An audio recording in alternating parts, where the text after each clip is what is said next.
Good morning everyone. आज कल हम टॉपिक स्टार्ट करेंगे इलास्टिसिटी ऑफ डिमांड, मांग की लोच। अभी तक हमने लास्ट वीडियोस में आपने दो वीडियोस में देखा आपने, एक में हमने थ्योरी ऑफ डिमांड के बारे में बात की थी, यानी मांग का सिद्धांत क्या कहता है, और दूसरे में हमने लॉ ऑफ डिमांड के बारे में बात की थी कि मांग का नियम क्या कहता है। मांग का नियम हमें ये कहता है कि जैसे जैसे कीमत बढ़ेगी वैसे वैसे मांग कम होती जाएगी, यानी कीमत के बढ़ने पर मांग कम होगी। There is inverse relation between price and demand, right. उसकी हमने कुछ असम्पशंस की थी। उसी के साथ साथ हमने जो किया था उसमें आपको बताया था कि लॉ ऑफ डिमांड में कौन कौन से ऐसे फैक्टर्स हैं जो लॉ ऑफ डिमांड को इन्फ्लुएंस करते हैं और उसकी एक्सेप्शंस क्या होंगी। अब हमारा बहुत important topic that is elasticity of demand, which is very scoring as well. Elasticity of demand, मांग की लोच हम कहते किसे हैं? लोच, इलास्टिक, इलास्टिसिटी क्या मतलब है? इलास्टिक क्या है? छोटी है, आप उसे स्ट्रेच करोगे वो बढ़ जाएगी, उसे छोड़ दोगे फिर वो छोटी हो जाएगी। Elasticity means change, change. ध्यान से सुनो, लोच का मतलब क्या है? परिवर्तन, चेंज, चेंज इन डिमांड। मांग में परिवर्तन को मांग की लोच कहा जाएगा। अगर मैं आपसे बात करूं what is elasticity of supply, पूर्ति की लोच क्या होगी, तो क्या मतलब हुआ? Change in supply. इलास्टिसिटी का मतलब ही क्या है? जब हम सप्लाई के बारे में बात कर रहे हैं, जब हम सप्लाई को कह रहे हैं, सप्लाई नहीं, elasticity means change, whether change in demand, whether change in consumption, supply, किसी भी चीज में जो परिवर्तन होगा उसी को हम इलास्टिसिटी कहेंगे। इलास्टिसिटी ऑफ डिमांड की जब बात कर रहे हैं कि मांग में परिवर्तन जो हुआ, अब वो किस कारण से हुआ? अभी आपने जब हमने थ्योरी ऑफ डिमांड पढ़ा, जब हमने लॉ ऑफ डिमांड पढ़ा, लॉ ऑफ डिमांड में आपने बताया कि मांग में परिवर्तन हो रहा है, क्यों? क्योंकि प्राइस में चेंज हो रहा है। अगर प्राइस बढ़ेगा तो डिमांड कम हो जाएगी। There is change in demand because of change in price. मांग में परिवर्तन हुआ, क्यों? क्योंकि कीमत में परिवर्तन हुआ।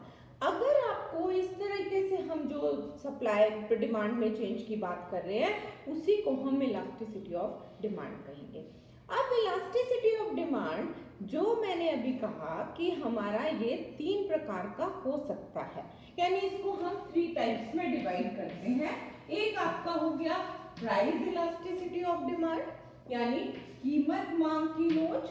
कीमत मांग की लोच का क्या मतलब है कि कीमत में परिवर्तन होने से जब मांग में परिवर्तन होगा। Change in demand due to change in price is called price elasticity of demand. Next आपका आता है इनकम इलास्टिसिटी ऑफ डिमांड। आय में परिवर्तन के कारण मांग में कितना परिवर्तन हुआ। ध्यान से समझना है, सुनना है, इसको हमें समझने की कोशिश करनी है। प्राइस में चेंज होने से डिमांड में क्या चेंज हुआ, that is price elasticity of demand. Income elasticity, और यहाँ पर हम इनकम ही लिखते हैं ताकि सभी बच्चे क्लियर। वैसे इकोनॉमिक्स में हम इनकम को Y से डिनोट करते हैं। Y मीन्स इनकम, किसमें? इकोनॉमिक्स में जब भी आप पढ़ेंगे Y जहां दिया है मतलब क्या है, वो इनकम है। इलास्टिसिटी ऑफ डिमांड यानी income elasticity of demand means change in demand due to change in income. आय में परिवर्तन के कारण हमारी मांग में कितना परिवर्तन हुआ। नेक्स्ट आता है हमारा क्रॉस इलास्टिसिटी ऑफ डिमांड, आड़ी मांग की लोच। क्रॉस मीन्स एक चीज की कीमत में परिवर्तन होने से दूसरी चीज की मांग पर क्या प्रभाव पड़ रहा है। डिमांड में चेंज दिखाना है हमें कि एक चीज की कीमत में परिवर्तन होने से दूसरे की डिमांड पर क्या प्रभाव। आपने सब्स्टिट्यूट्स के केस में देखा था, प्रतिस्थापन वस्तुओं के केस में आपको ध्यान होगा, अगर प्राइस, प्रतिस्थापन वस्तुएं क्या थी, सब्स्टिट्यूट्स क्या थे कि हमने पेप्सी की जगह कोक ले लिया या टी की जगह हमने कॉफी ले लिया। अगर टी का प्राइस बढ़ता है तो डिमांड कॉफी की बढ़ जाएगी। हमने यही पढ़ा था। एक चीज के प्राइस में चेंज होने से दूसरी चीज के डिमांड पर क्या इफेक्ट पड़ेगा, that is cross elasticity of demand, आड़ी मांग की लोच, जहां पर एक चीज के प्राइस के में परिवर्तन होने पर दूसरे की डिमांड पर क्या। कॉम्प्लीमेंट्री गुड्स के केस में भी ध्यान होगा सभी को। कॉम्प्लीमेंट्री गुड्स क्या थी? जब पूरक वस्तुएं जो एक के बिना दूसरी पूरी नहीं होगी, जैसे एग्जाम्पल दिया था car and petrol, ink and pen. अगर कार की कीमत बढ़ जाती है, प्राइस अगर कार का इंक्रीज करता है, तो हमारी पेट्रोल की डिमांड कम हो जाएगी। प्राइस अगर कार का बढ़ेगा तो लोग कम कारें खरीदेंगे, डिमांड किसकी कम होगी? पेट्रोल की, because these two are complementary goods. अब यहाँ पर जब हम एक चीज का प्राइस और दूसरे की डिमांड के बारे में बात करते हैं, that is cross elasticity of demand. अब इन्हीं के रिलेशनशिप को मैं एक बार और आपको बताना चाहूंगी। प्राइस एंड डिमांड बहुत जल्दी समझ जाएंगे।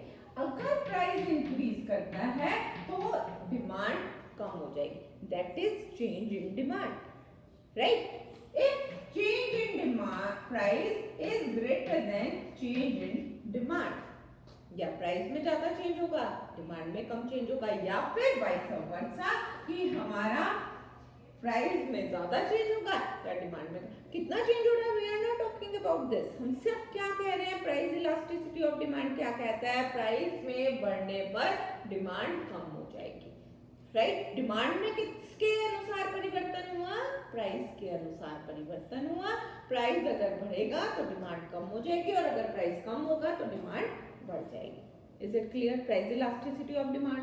दूसरी तरफ जब हम इनकम इलास्टिसिटी ऑफ डिमांड के बारे में बात करते हैं, इनकम के बढ़ने पर डिमांड बढ़ जाएगी। इनकम के बढ़ने पर डिमांड बढ़ जाएगी। इनकम एंड डिमांड का रिलेशनशिप, डिमांड में किसके कारण चेंज आया? क्यों बढ़ी डिमांड?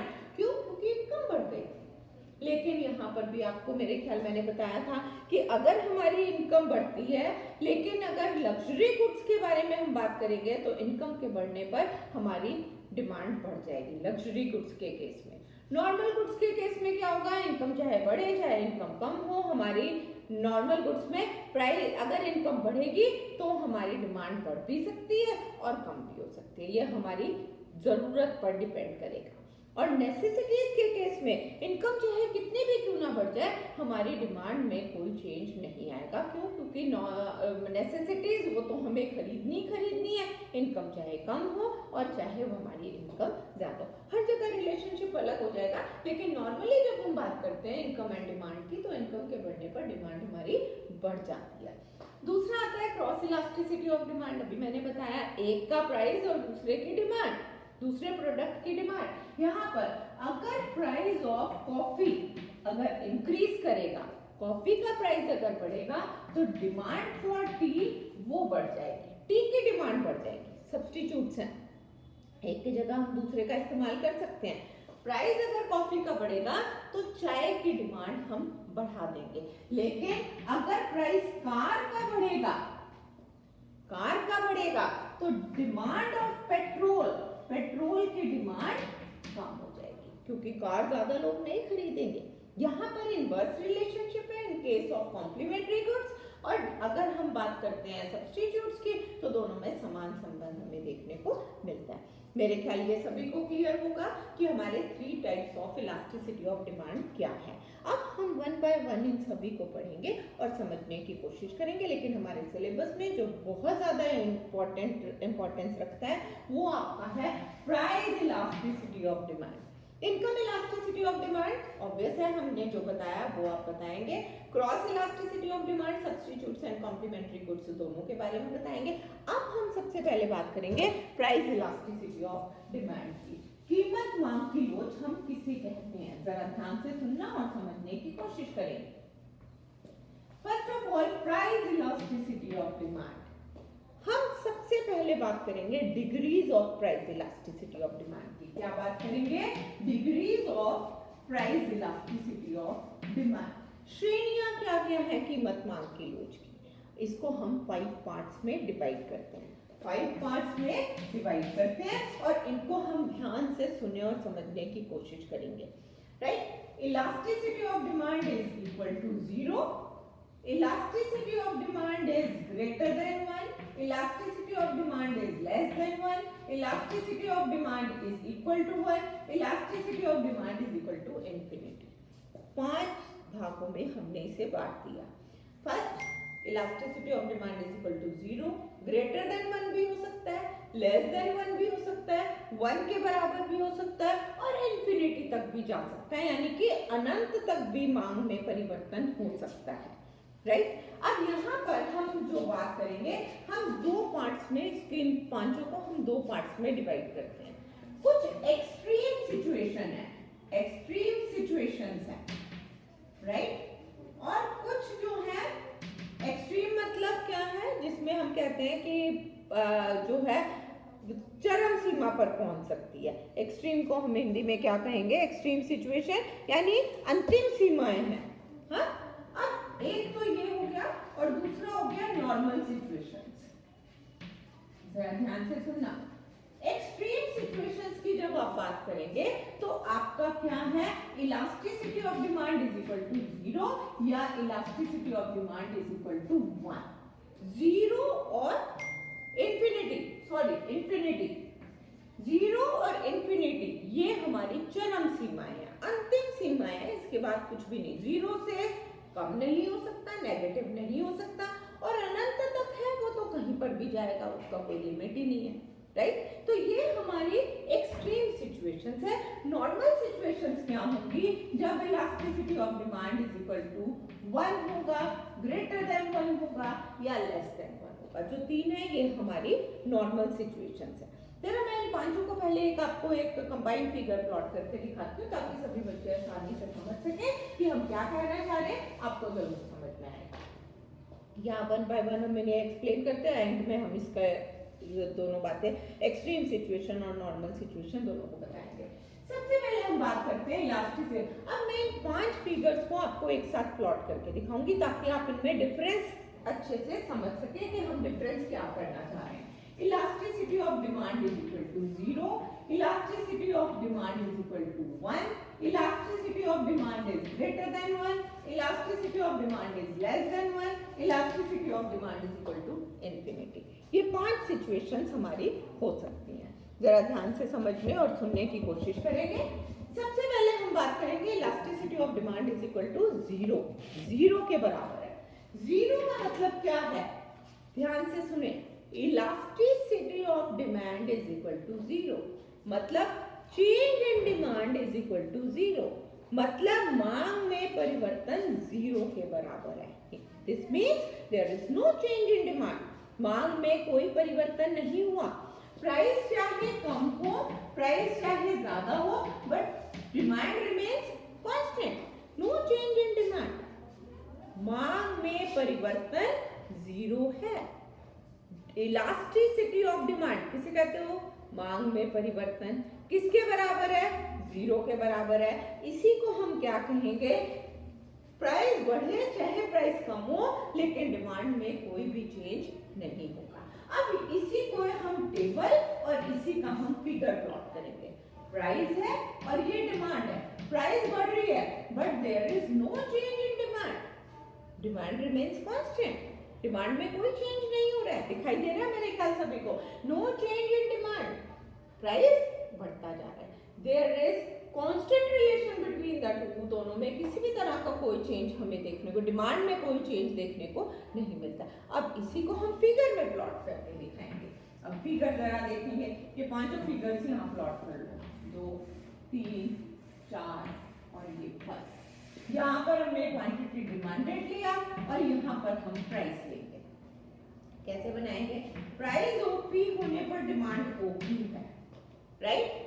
प्राइस बढ़े चाहे प्राइस कम हो, but no change in demand, price बढ़ करके ओपी 1 हो जाता है। पहले कॉम्बिनेशन ये था, अब प्राइस बढ़ गया लेकिन डिमांड में कोई चेंज नहीं हो, डिमांड क्यों ही नहीं थी, ये कॉम्बिनेशन बी। ये straight line curve which is parallel to OY axis, जो OY एक्सिस के पैरेलल होगा, ये हमें क्या दिखाएगा, elasticity of demand is equal to 0, there is no change, demand OQ पहले भी थी और अब भी OQ ही है, प्राइस बढ़ गया लेकिन डिमांड में कोई चेंज नहीं हुआ, no change in demand, right. Next आता है elasticity of demand is equal to 1, is equal to 1, मांग में परिवर्तन इकाई के बराबर है। यानी 1 के बराबर है। मतलब क्या हो गया, change in price is equal to change in demand. Price में और डिमांड में दोनों में सेम रेशो में चेंज हो रहा है। अगर 1% होकर हमारा प्राइस बढ़ता है तो 1% ही हमारी डिमांड भी बढ़ेगी। राइट, समझ आ रहा है? जितना परसेंट हमारे प्राइस में चेंज होगा उतना ही परसेंट हमारी डिमांड में चेंज होगा। हम एक फिगर टेबल प्लॉट करेंगे और उस टेबल पर हम समझने की कोशिश 1 2 3 3 2 1 सेम रेशो से हमारे चेंज दिखाई दे रहा है। इसी को हम यहाँ पर प्लॉट करेंगे। प्राइस OP होने पर डिमांड OQ है। अगर प्राइस बढ़कर के OP 1 हो जाता है तो हमारी डिमांड कम होकर के D1 हो जाती है। दोनों को ज्वाइन करेंगे। This line, this curve, this shows that elasticity of demand is equal to 1। कितना प्राइस में चेंज हुआ है PP1 के बराबर, यानी PP1 is equal to DD1। ये और ये दोनों सेम है, दोनों में समान चेंज है। दिख रहा है, इतना ही गैप यहाँ है, इतना ही गैप यहाँ है। जितना प्राइस बढ़ा उतना ही डिमांड हमारी कम हो गई। Right, PP1 is equal to DD1. This shows that elasticity of demand is equal to 1. दोनों बराबर है। नेक्स्ट आता है elasticity of demand is greater than 1. सुनो समझो, मांग में परिवर्तन 1 से ज्यादा है। 1 क्या है? Price. Change in price is, demand में ज्यादा चेंज है और प्राइस में कम चेंज है। Change in price is less than change in demand. Price में थोड़ा सा इंक्रीज होने पर डिमांड बहुत ज्यादा कम हो जाती है। 1% अगर प्राइस बढ़ता है तो हमारी डिमांड 10% कम हो जाएगी। ऐसा हो सकता है। हाँ, यहाँ पर हम इसी को शो करके दिखाएंगे एक टेबल पर और फिर फिगर। प्राइस तो हमारा 1 रुपये बढ़ रहा है, लेकिन डिमांड में बहुत ज्यादा कमी आ जाएगी। 1 रुपये था तो मैं 100 kg एप्पल खरीदती थी, 2 रुपये हुआ, 1 से 2 रुपये हो गया, तो मैं कितना कम खरीद रही हूँ? मैं सिर्फ 20 एप्पल खरीद रही हूँ। क्या दिखाई दे रहा है? मेरे डिमांड में बहुत ज्यादा कमी हो गई और प्राइस में हमारे बहुत ज्यादा कमी नहीं। यहाँ पर मैं सिर्फ 1 एप्पल खरीद रही हूँ 3 रुपये होने पर। क्या दिख रहा है? Change in demand is greater. Change in demand, मांग में परिवर्तन ज्यादा है कीमत में परिवर्तन से। अब इसी को हम फिगर पर प्लॉट करेंगे। ओपी प्राइस होने पर डिमांड ओडी है। जरा ध्यान से देखेंगे, प्राइस में थोड़ा सा इंक्रीज हुआ PP1 और डिमांड बहुत ज्यादा कम हो गई। दिख रहा है? ये PP1 बिल्कुल थोड़ा सा चेंज है और डिमांड में इतना ज्यादा चेंज हमें दिखाई दे रहा है कि D से D1 हो गई। दोनों को ज्वाइन करेंगे।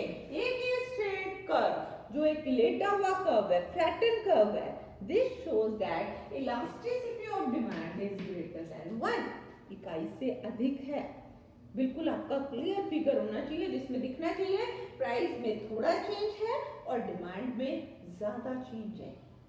राइट, ये हुआ elasticity of demand is greater than 1. What about elasticity of demand is less than 1? मांग में परिवर्तन कम है, प्राइस में परिवर्तन ज्यादा है। जरा देखेंगे, change in price is greater than change in demand. Change in price is greater than change in demand. क्या होगा? एक टेबल बनाएंगे। क्या है? Price and demand. प्राइस में ज्यादा चेंज हो रहा है 140, फिर यहाँ पर 100। प्राइस इतना ज्यादा बढ़ रहा है, प्राइस बहुत ज्यादा बढ़ रहा है, लेकिन डिमांड में हमारी बहुत ज्यादा चेंज नहीं हो रहा। डिमांड में बहुत ज्यादा चेंज नहीं है, डिमांड में सिर्फ एक यूनिट का फर्क हमें देखने को मिल रहा है। यहाँ पर हम फिगर टेबल बनाएंगे, फिगर बनाएंगे। प्राइस ओपी होने पर डिमांड ओडी है। ये कॉम्बिनेशन ए है। राइट, जैसे मैं बोल रही हूँ यही फिगर को एक्सप्लेन करते हुए आपने लिखना है अपने एग्जाम में, ताकि जो है एग्जामिनर को पता चले कि आप क्या सोचते हैं। अब प्राइस में बहुत ज्यादा इंक्रीज होने पर डिमांड थोड़ी सी कम होगी। दिख रहा है डिफरेंस? ये खड़ा हुआ कर्व क्या दिखाता है? प्राइस में ज्यादा चेंज है और डिमांड में कम चेंज है। यहाँ पर क्या लिखेंगे, PP1 is greater then DD1। यहाँ पर क्या लिखेंगे, PP1 is less than DD1। Price में बहुत ज्यादा चेंज है लेकिन डिमांड में थोड़ा सा चेंज है, ये अपने आप ही कर्व खड़ा हुआ दिखाई देगा। ठीक है, तो ये हमारा क्या हुआ, elasticity of demand is greater than 1, less than 1। अब हम बात कर रहे हैं elasticity of demand is equal to infinity. Infinity मतलब अनंत तक प्राइस, डिमांड बढ़ती जा रही है, डिमांड बढ़ती जा रही है। प्राइस के कांस्टेंट होने पर जब डिमांड बढ़े या डिमांड कम हो, उसी को हम क्या कहेंगे, इंफिनिटी तक जा रही है। कहां तक जाएगी, वी डोंट नो। अब यहाँ पर प्राइस ऑफ पी होने पर डिमांड ओ क्यू है, एक कॉम्बिनेशन, क्यू लिखो डी लिखो, आपको तो सिर्फ बताना है कि डिमांड शो कर रहे हैं। अब प्राइस ऑफ पी ही रहेगा लेकिन डिमांड हमारी बढ़ती जाएगी। एक straight line curve which is parallel to X axis, ये हमें क्या दिखाता है, elasticity of demand is equal to infinity. Right, ये 5 फिगर्स हैं जो हमें ये बताते हैं कि हमारे डिग्रीज क्या होंगी प्राइस इलास्टिसिटी ऑफ डिमांड की। फर्स्ट एंड लास्ट, 0 से इंफिनिटी, राइट, 0 और ये इंफिनिटी, ये वाले दोनों, ये दोनों जो है एक्सट्रीम सिचुएशंस हैं, अंतिम सीमाएं हैं, इसके बाद कहीं और नहीं जा सकते और इससे पहले नेगेटिव भी कभी नहीं होगा इलास्टिसिटी ऑफ डिमांड। इन दोनों सिचुएशंस को हम एक्सट्रीम सिचुएशंस कहते हैं। एक्सट्रीम सिचुएशंस क्या है, अभी मैंने आपको बताया था, जब इलास्टिसिटी ऑफ डिमांड 0 होगा या इलास्टिसिटी ऑफ डिमांड इंफिनिटी होगा। लेकिन ये तीनों सिचुएशंस, ये और ये तीनों सिचुएशंस क्या कहलाती हैं, नॉर्मल सिचुएशंस। नॉर्मल सामान्य अवस्थाएं हैं जिसमें elasticity of demand greater than 1 हो सकता है, लेस देन 1 हो सकता है और या फिर इक्वल 1 हो सकता है। मेरे ख्याल सभी स्टूडेंट्स को ये पूरा क्लियर होगा जिसमें हमने 5 डिग्रीज इलास्टिसिटी ऑफ डिमांड की जो उन्हें ध्यान से समझने की कोशिश की। अब बस इसी का एक कंबाइंड फिगर और आपको बना के दिखाते हैं ताकि सभी बच्चे और अच्छे से अंडरस्टैंड कर लें कि हम क्या कहना चाह रहे हैं और क्या आपको बताना चाह रहे हैं। इन 5 सिचुएशंस को जरा हम यहाँ पर प्लॉट करेंगे। आप अपने रजिस्टर में जहां पर भी आप नोट डाउन करें, जरा वहां पर जो अभी आपने प्लॉट किया है उनको ध्यान में रखते हुए हम करेंगे।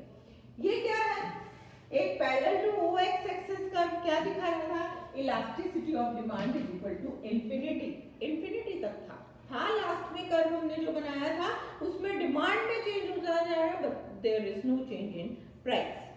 ये कर्व हमें क्या दिखाता है, elasticity of demand is equal to 0। First curve मैंने जो आपको प्लॉट करके दिखाया था उसमें क्या दिखाया था, no change in demand curve which is parallel to O Y axis. ये दो एक्सट्रीम सिचुएशंस हैं, इससे ना तो नीचे जा सकता है और ना ही इससे बाहर जा सकता है, ये सेम रहेंगे।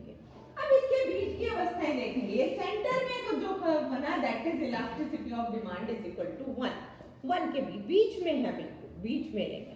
अब देखो 0 से 1 गया, 0 से 1 आया, मतलब क्या है, इलास्टिसिटी ऑफ डिमांड क्या है, यहां से चलो इंफिनिटी से चलते हैं, यहां से एक इसके यहां पर आएगा और एक यहां पर आएगा।